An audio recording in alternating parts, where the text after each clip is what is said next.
amigos, ¿cómo están? Mi nombre es Luis Hernán Castañeda y yo soy un escritor rural.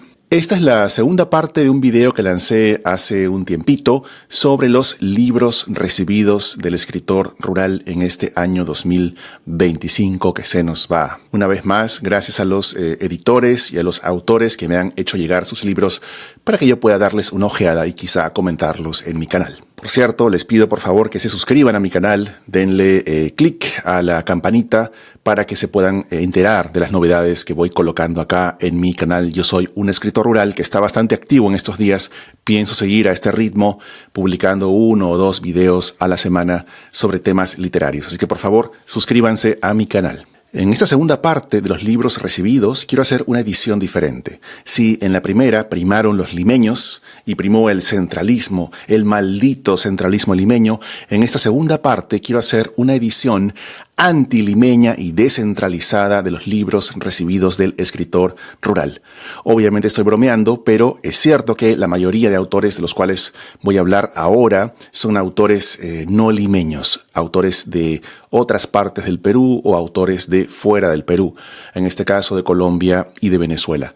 Hay un par de limeños por ahí colados en la fiesta, pero son minoría, ¿no? Y ahora vamos a voltear la tortilla para que estemos, digamos, fuera de Lima y contra Lima, porque Lima es, como sabemos, el epicentro de todos los males que hay en el Perú. Vamos con el primer libro. A ver si se ve. Sí. Este es el primer libro que quiero comentar. Se titula Solo quería ver, diario de viajes, publicado por Dendro en 2024. El autor es Wari Gálvez Rivas, nacido en Huancayo, Perú, en 1987. Estamos con los jóvenes el día de hoy. A ver, un poquito de información sobre el autor. No lo conozco, es la primera vez que leo algo de Wari.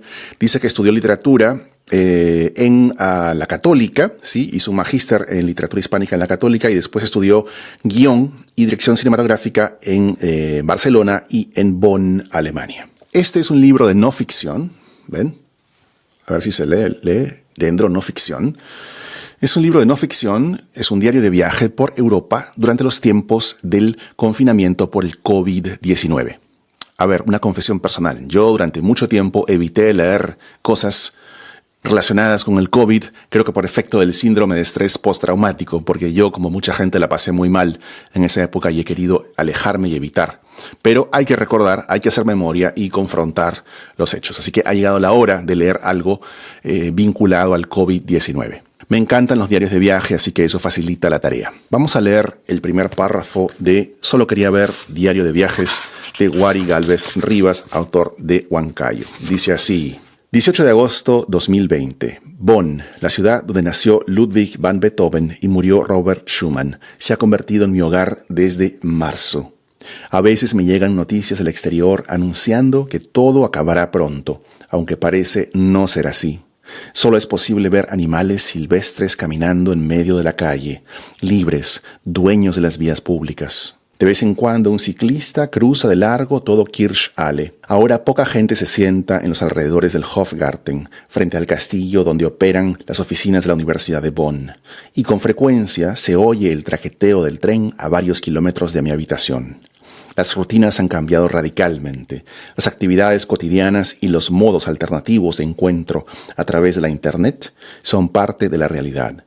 O, a decir de muchos, de nuestra nueva normalidad. ¿Cuánto queda de esa época? Hay elementos de la nueva normalidad que han permanecido con nosotros y que a lo mejor se han vuelto ya invisibles de tan cotidianos. Un detalle que este primer párrafo destaca y que me toca personalmente es esta presencia, más que presencia, obsesión con el mundo animal que despertó o se hizo más visible. Me pregunto qué animales silvestres son los que Wari vio en Bonn, Alemania. No lo dice, hay una vaguedad insinuante allí en su primer párrafo. Yo, en lo personal, me obsesioné durante la pandemia con esos pájaros de plumaje rojo llamados cardenales. Los cardenales del norte, porque los del sur tienen otros colores, tienen más gris y tienen más blanco y negro en su plumaje, para que vean cómo me interesó el tema. Para el segundo libro de hoy vamos a salir del Perú, vamos a viajar a Colombia. Este es un poemario que conseguí de manera digital y se titula Variaciones sobre alturas, mares y descensos. Poemario de Galia Ospina Villalba, publicado por Alastor Editores en 2024. Galia Ospina, para quien no la conozca, es una ensayista, poeta y crítica literaria colombiana nacida en Bogotá en el año 73, ¿no? Me parece que vivió en Lima, Galia, o quizá viva todavía en la capital, no lo sé, pero vamos a concentrarnos en su poesía, que es lo que importa en este momento. Como es poesía, podemos darnos el lujo de leer un poema completo. El poema es el primero del volumen, se titula Debajo de la tierra. Un día podré caminar debajo de la tierra, entre el silencio y sus raíces. Seré igual a todo lo que crece. Me alimentaré de agua. Mis palabras serán abono para el tulipán rojo. Un día dejaré de caminar sobre la tierra. Seré entera con la red de la tierra más fina, y de vuelta a la arena, al fin me fundiré en la intimidad del mar.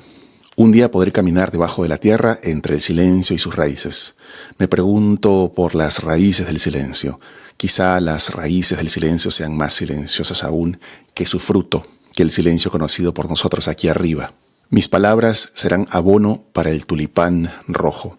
Qué hermoso destino para nuestras palabras. No se las lleva el viento, no se quedan apresadas entre dos hojas de papel, sino que alimentan a la vida. Al fin me fundiré en la intimidad del mar. Un hermoso deseo de fusión mística y terrenal que reverbera a lo largo de este poemario de Galia Ospina. Vamos a ver el tercer libro que tengo por aquí, sí, es este, Velero de papel, de Gustavo Pino Espinosa, autor moqueguano, Moquegua, 1991, y es el más joven del grupo, nacido ya en los 90s, un bebé literario. Este es un libro de cuentos publicado en 2025 por Aleteia Editorial Arequipeña. Vamos a leer lo que dice Gianni Biffi en la contratapa porque creo que es una buena entrada a este mundo unitario de los cuentos de Gustavo Pino. A ver, dice así Gianni Biffi. Con la memoria como brújula y el corazón en la bodega de un barco de papel, los cuentos de Gustavo Pino nos invitan a embarcarnos en un conmovedor viaje a través del agridulce paisaje de la juventud, donde cada página es un delicado susurro de risas, angustia y sueños incumplidos.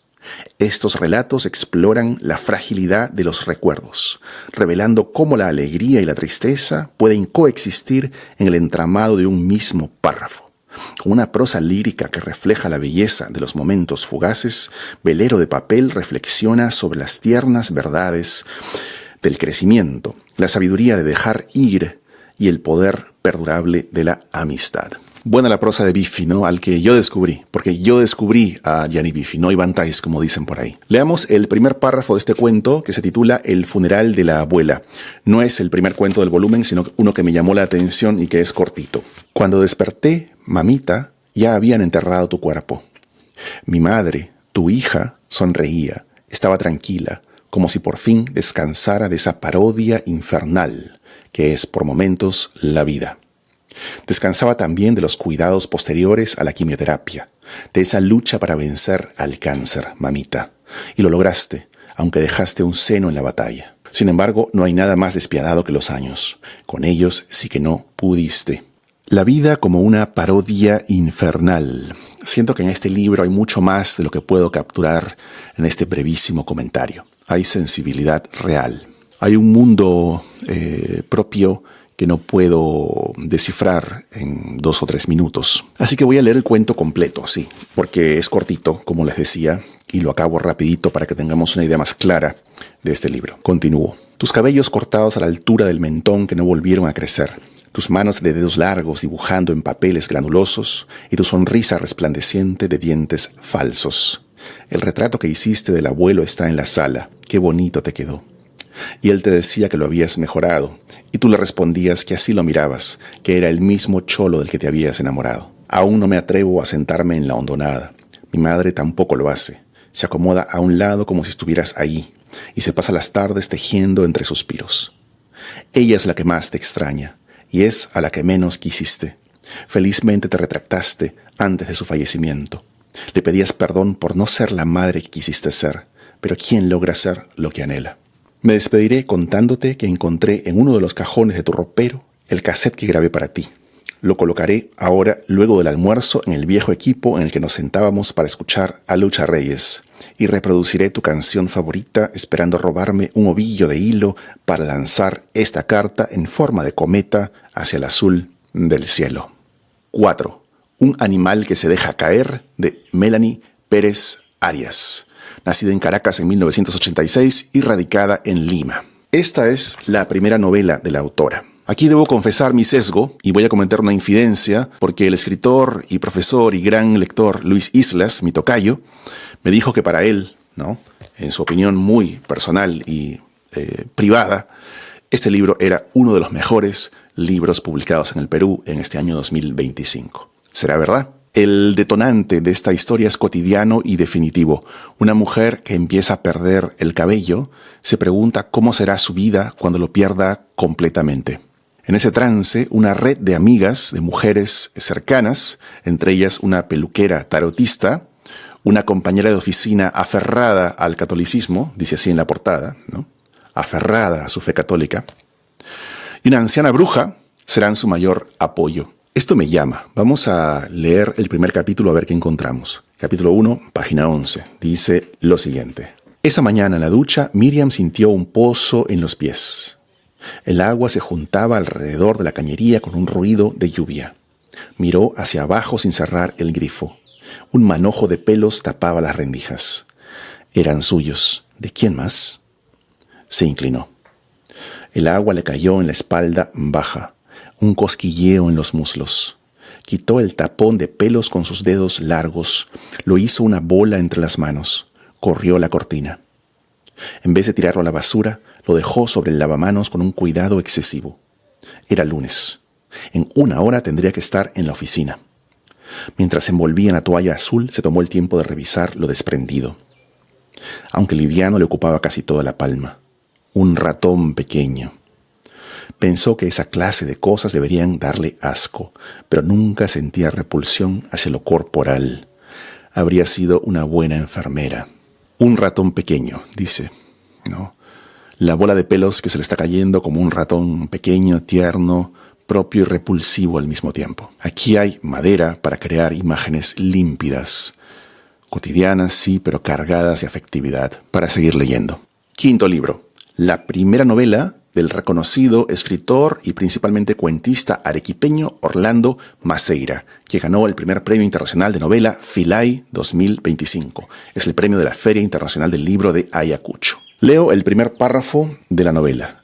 Empieza así. La cuestión de Ulises. ¿Es cierto que desde esa vez no has vuelto a ver el mar?, me preguntó, y yo deseé con todas mis fuerzas olvidarme para siempre de las playas de Camaná. Ulises Peña Bastidas era un escuálido reportero de un noticiero regional, con inocultables afanes cinematográficos, que intentaba hacer su segundo documental sobre sucesos paranormales, como él mismo los catalogaba. El primero, sobre el crimen de Chayapampa, había sido un tremendo fiasco.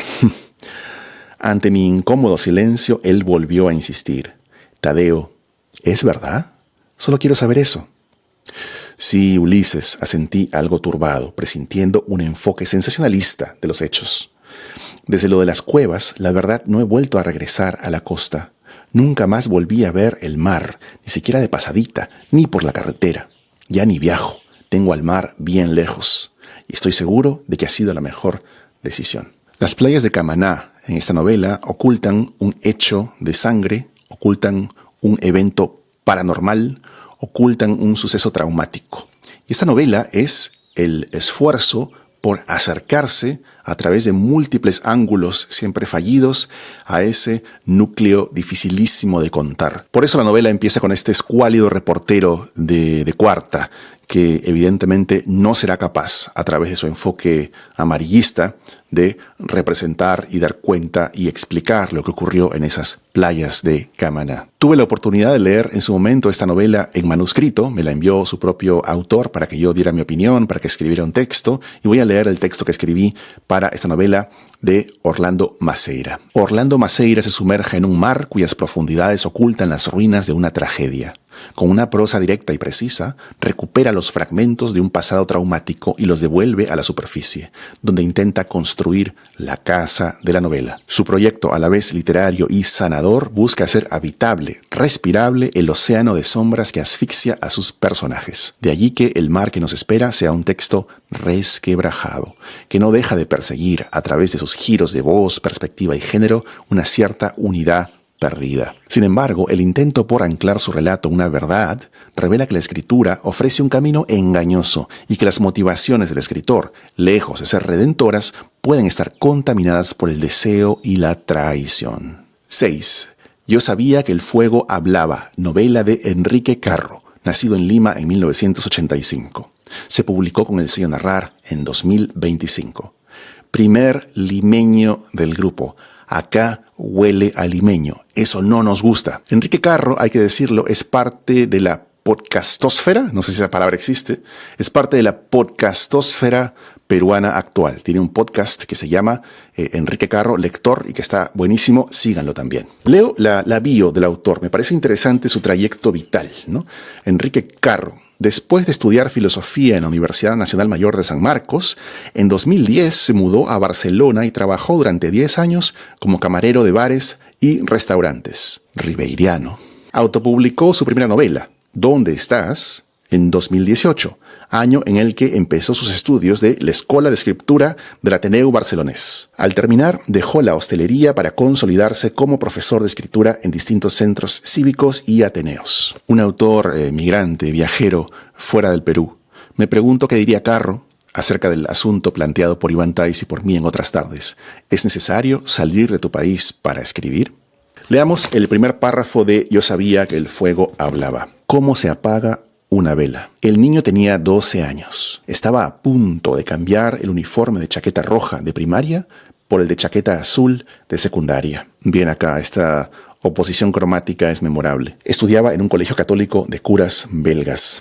Iba a transformarse en un púber con pelos en las piernas, bigote, axilas con olor a cebolla, granos con pústulas amarillentas y un casillero para guardar sus libros. Anhelaba la pubertad tanto como los hebreos anhelaban la tierra prometida. El niño soñaba con dejar atrás esa infancia solitaria y llena de acoso. Este primer párrafo me hace pensar de inmediato, de golpe, me hace viajar al primer párrafo de Los cachorros de Mario Vargas Llosa, con esta oración memorable. Eran traviesos, lampiños, curiosos, muy ágiles, voraces. La oración de Carro me parece que está tratando de reconstruir esa senda vargasllosiana de los cachorros.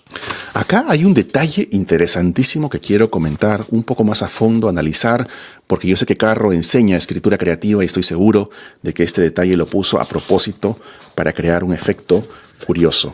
Miren, iba a transformarse, el niño de 12 años, iba a transformarse en un púber con pelos en las piernas, bigote, axilas con olor a cebolla, granos con pústulas amarillentas y un casillero.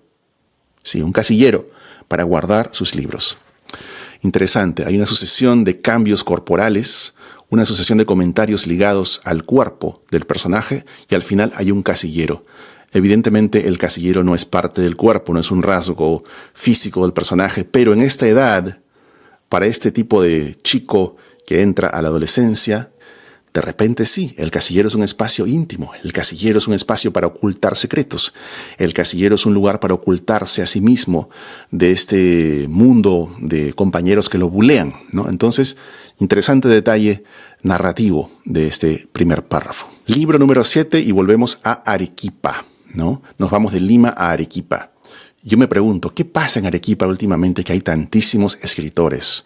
Hay una movida muy buena en esa ciudad. Levantas una piedra y sale un escritor, como diría mi querido amigo Carlos Gallardo, que decía lo mismo acerca de los poetas en la cafetería de la PUC allá por los años 2000. El libro se titula Contra toda autoridad excepto, a ver si se ve, Contra toda autoridad excepto borrón o espacio en blanco, no sé, o graffiti, y fue publicado por Aleteia Editores en 2024. El autor es Jorge Malpartida Tabuqui, Arequipa, 1990. ¿Qué pasa acá? Seguimos con los chibolos, demasiados autores jóvenes. Voy a leer no del primer cuento en este caso, sino de uno titulado La verdadera leyenda de Percy Pari, porque me llamó la atención. Pari siempre nos decía que vivir en Arequipa era una mierda. Si es una mierda, tantos escritores parece que se alimentan de la mierda. Razones no le faltaban. El sol implacable, los tombos cagones y la miseria que engullía cualquier sueño en esta ciudad. Todo esto le llegaba altamente. Chibolos, denme una razón para no largarme de esta huevada, preguntaba cuando el ron ya lo anestesiaba. Lo encontrábamos afuera de las tocadas, con su manta en la vereda llena de discos piratas, y nos pedía que le invitáramos un trago. Esas veces, lo único que tranquilizaba sus diatribas era el rock pútrido que se armaba con 3 acordes y redobles de metralleta. Yo no le tengo miedo a morir porque el punk rock es el soundtrack del infierno, decía con el rostro cuarteado, y subía el volumen a su estéreo. Charlábamos en la calle, rodeados de sonidos ruinosos y letras para agarrar a patadas a medio mundo. Ahí, envuelto en el bullicio, Pari hallaba su calma. Está buena esta figura del vagabundo, medio punk, medio hippie, medio homeless. Leo el texto de Contra de Giovanna Polarolo, que es mucho más clara que yo acerca de este universo juvenil marginal de este libro. Heredero de la tradición del relato realista del siglo XX, protagonizado por jóvenes, Jorge Malpartida escribe desde Arequipa y en el siglo XXI esta colección de relatos, una suerte de novela de aprendizaje fragmentada. Esto me hace pensar siempre en Huerto Cerrado de Bryce Echenique. Aunque claro, aquí también resuenan los nombres de Malca, Rilo, Galarza, esos nombres de los años 90 que recordamos. Novela de aprendizaje, entonces, fragmentada, rota, inconexa, en la que el joven no tiene cómo ni de quién aprender, ni para qué. Instalados en la abulia, el desconcierto, el cinismo o la desesperanza, los adultos que pueblan este universo carecen de toda autoridad frente a los aprendices de rockeros, al periodista en ciernes, al periodista escéptico, al hijo en trance de asistir a la muerte del padre. Su mirada nos interpela desde un presente sin rumbo ni esperanza. 8. Juan Carlos Cortázar y Lo que nos hace tan fuertes, publicado por el Fondo de Cultura Económica en este 2025. A ver, vamos a ver un detalle.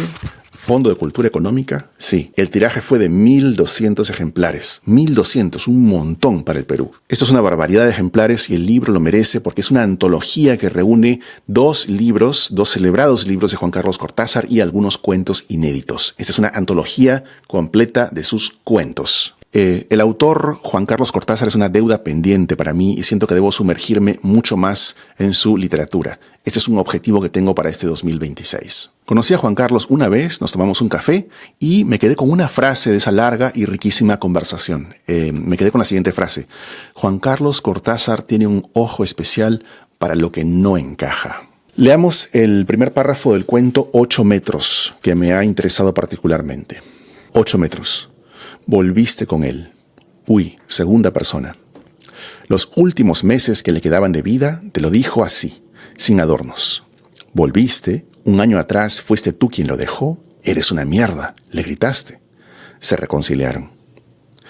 Si fuera el VIH hasta tendría más posibilidades, pero con esto nada, unos meses nomás, dijo él, y te quedaste frío. Hasta entonces no se te había muerto nadie que hubiera sido cercano a ti. 2 años y medio juntos, jamás habías durado tanto, de lejos tu relación más larga. ¿Por qué te pidió a ti, justo a ti, volver? Porque confiaba en tu gratitud. Te había pagado la carrera, publicidad, incluso pagó el último semestre, cuando tú ya lo habías dejado. Porque creía que seguías enamorado de él, o porque sostenía que era a ti al que de todos más había amado. Porque apostó a que te conmoverías, a que con la ingenuidad de tus 21 años te daría pena. Estaba muriéndose solo. El último de sus chicos desapareció alrededor de los primeros exámenes médicos, abandonado en su lindo departamento de Javier Prado. Y para terminar, el libro número 9. 9, el número mágico, el número perfecto. Universos a escala de Manuel Terrones, nacido en Lima, 1989. Egresado de la Maestría de Escritura Creativa de San Marcos. Me parece excelente que San Marcos y otras universidades tengan ahora maestrías de escritura creativa, porque en mi época, en los años 2000, no había nada de eso. Era un páramo para aquellos que queríamos dedicarnos a la creación literaria. Este, si no entiendo mal, es el primer libro de Terrones y es un libro de microrelatos, ¿no? Publicado, no me olvido, por Dendro. Dendro la rompe, Dendro la mueve. Leamos un microrelato completo para terminar el video. Página 36. Regla para soñar. En el único bar de la ciudad, una mujer baila sola. Yo sé que sueña conmigo, irrumpiendo en su danza, y que juntos nos movemos al mismo ritmo durante toda la noche, quizá durante toda la vida. Pero cuando llegue al bar y la encuentre bailando al compás de la música, no me acercaré. ella podría despertar. ¿Han visto a esos críticos que para hablar de un autor, de un libro, dicen: esto es como un Vargas Llosa en ácidos, esto es como un Arguedas con ayahuasca, esto es como un Bolaño punk, esto es como un Bryce mezclado con Kurt Cobain? Huevadas de ese estilo. En fin, yo voy a decir algo parecido, una huevada más, pero espero que tenga algún sentido. Creo que en este cuento vemos a un Ribeiro onírico. Bueno, amigos lectores, eso fue todo con El Escritor Rural. Espero que nos encontremos en una nueva emisión de mi programa y, por supuesto, les repito, a los autores y autoras nacionales y de más allá y a las editoriales que quieran que yo lea sus libros y los pueda comentar, por favor, escríbanme y nos ponemos en contacto. Un abrazo, chao.